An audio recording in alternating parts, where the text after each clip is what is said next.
Hey Vikings! I'm Sienna. And I'm Annabelle. And welcome back to this week's broadcast. Hey Annabelle, what's your schedule like this semester? It's pretty good. I'm trying out performance nutrition. That's weird. I've never heard of that class. I know. There are a lot of classes I haven't heard about. Let's go check some out. Here at Northwest, there are numerous elective classes that sometimes get overlooked because there are so many to choose from. My name is Mr. Spees, and one of the classes I teach is Woods 1. It's just a great opportunity for a hands-on class experience for students, and they get to make something that they can take with them when the class is over with. They learn about wood itself, the different kinds. They learn how to use different tools, how to be safe with tools, how to respect tools, but yet still be able to create their project. I think they would want to sign up if they want to be busy during class. It's a up and hands-on active class. The great majority of the days in the semester we're in the shop, actually manufacturing and making their project. They get to use different tools that not very many people get to use, like especially when we put hinges into doors and drill certain holes and things like that. Use the saws, you know. So that's good stuff if that's what they're interested in. If you are interested in interior or fashion design, maybe think about taking a class with Mrs. Nelsen. For home design and interior design, they mainly learn about elevations, drawings. They actually have a situation where they have to go ahead and redo a room or a home. Fashion design, they learn more about the elements of design, the principles of design, and then they also do some sketching. Students that do sign up for the class are usually interested in interior design and fashion design, and so it's kind of a way to actually let them see what an actual interior designer does or a fashion designer does. Some of them go, oh, this is not for me. Some say, hey, yeah, this is what I want to do. So I guess I'm about careers, trying to help people find their career. Not all classes are one semester. Prior to Game Design 2, you are expected to take Game Design. My name is Mr. Haydenfeld, and I teach computer science and game design and robotics here at Northwest. I really enjoyed teaching game design because I think it blends so many different subjects together. Not only do you get the coding aspect, but you also get the artistic side as well. In game design, the first semester they learn to use the Unity game engine. So they learn the basics of using Unity. They make 5 different games throughout their first semester, and then they have to build something of their very own. I think what appeals to a lot of students is it is actually a very free class in terms of the direction they want to go. I lay out the lessons and the things that they have to do, and then they work at their own pace to complete everything, and then I'm kind of there to help them with the labs and when they get stuck. Last year, at the end of the year, of the kids in the class, almost everyone was using a different program by the end of the year, and they all got to make something different. So it's really up to what they're interested in. When creating your schedule for next fall, consider adding one of these classes. Wow, I actually really liked that home and fashion design class. I know, me too. It looked really interesting. Ugh, I can't wait for it to be warm out again. Same. I can't wait to go to track meets. Did you know track already started off their season practices? No, I didn't know that. Let's go take a look. Before the track season starts, attending preseason practice is a great way to get in shape. I'd say that preseason benefits me because it gets me back into running after I've been off season from volleyball, and it gets me used to running in the cold weather because the first month of actual track is pretty cold. Preseason helps me benefit by doing a lot of miles, and then when I get in the season I can start working more on speed and stuff. Preseason drills are different between long distance and sprints, but for sprints we've been doing wickets, build-ups, and striders on the field. We'll do 200s and just simple workouts. Drills I do during preseason is ladders and a lot of sprints to work on like hip flexors and stuff. Usually we meet in front of the locker rooms after school. When we go outside, we do 2 laps around the track, and then we do an active warm-up.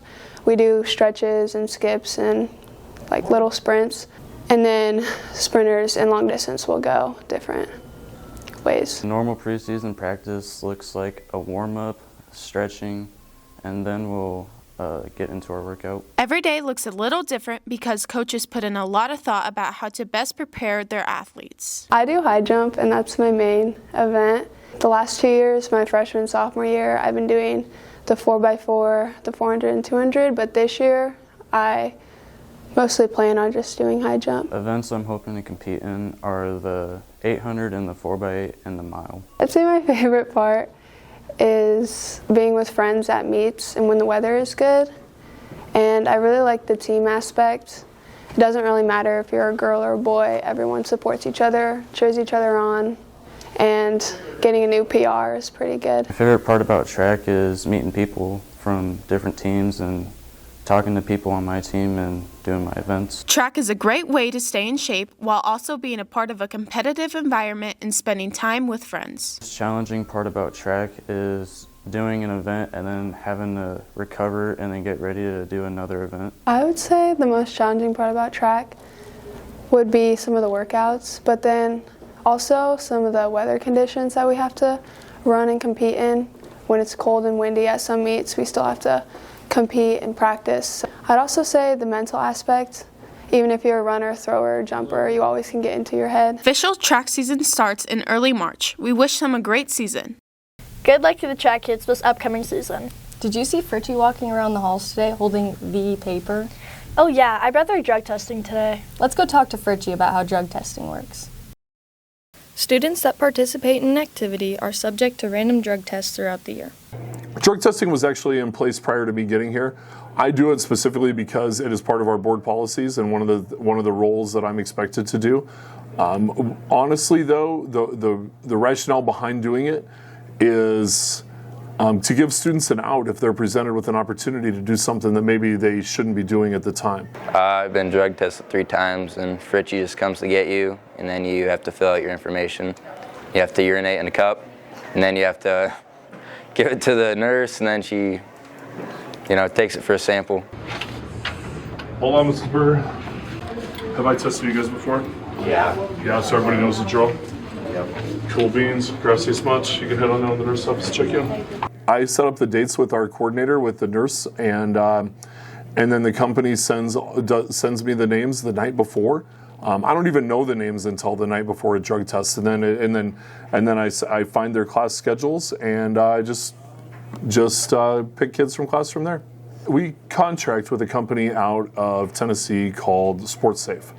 These guys, everybody that is involved in an activity gets their name sent to SportsSafe. SportsSafe assigns random numbers to them. They randomly draw 20 people every 2 weeks or so for me to drug test. So there's absolutely no ability for me to influence who gets tested or when or anybody here at the school. It's completely random. Drug testing is a way the administration keeps our student athletes accountable during their season. Drug testing is good because it makes sure that the student athletes aren't doing anything they shouldn't be doing in season. Steele, Ali, and Jackson. Have I tested you guys before? Okay, here's the deal.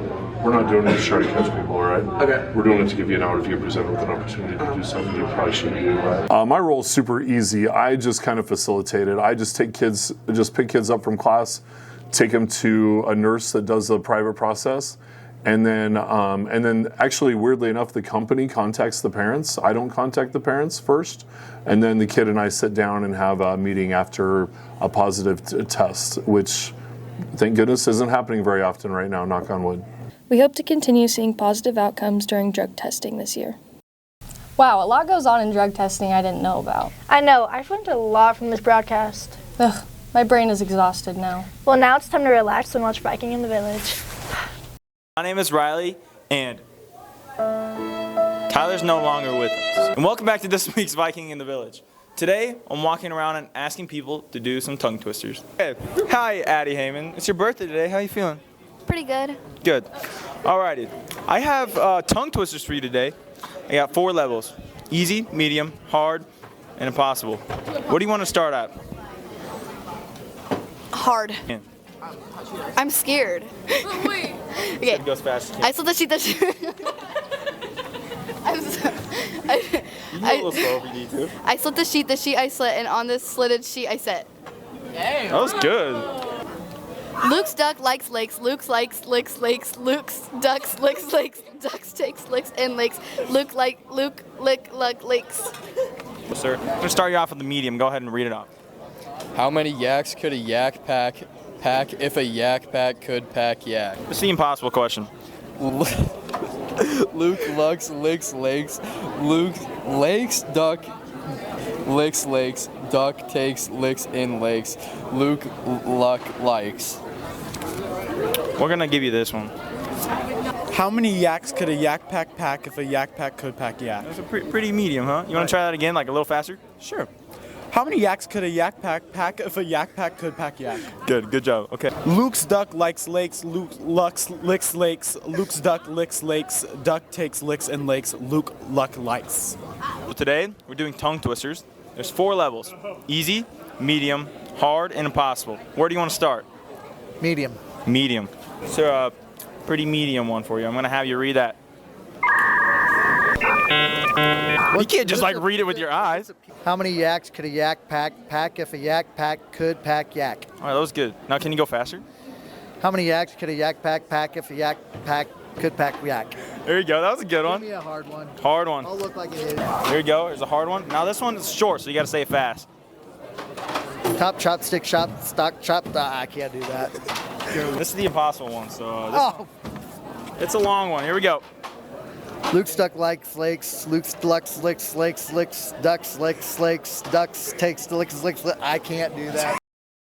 Peter Pipper pecked a pack of pickled pip. What are you saying? I was just trying to do a tongue twister. Well, maybe let's just leave that to the Viking in the Village people. Maybe you're right. I'm Annabelle. And I'm Sienna. See you next time, Vikings.